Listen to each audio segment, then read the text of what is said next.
আল্লাহ যার ভালো চান, কল্যাণ করতে চান, তাকেই আল্লাহ তাআলা দ্বীনের বুঝ দান করেন, দ্বীনের বুঝ দান করেন। নবীজি বলেন, ইজা আরাদাল্লাহু বিআবদিন খায়রান ইস্তা'মালাহু, আল্লাহ যখন তার কোনো বান্দার ব্যাপারে ভালোর ফয়সালা করে, তো আল্লাহ তাআলা তাকে কাজে লাগান। সাহাবীরা জিজ্ঞেস করছে, কিভাবে কাজে লাগায়?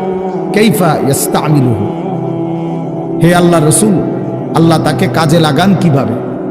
তো নবীজি বলেন, ইউওয়াফিকুহু লিআমালিন ক্বাবলাল মাউত, আল্লাহ যাকে ভালো চান তাকে মৃত্যুর আগে আগে নেক আমল করার তৌফিক দান করেন।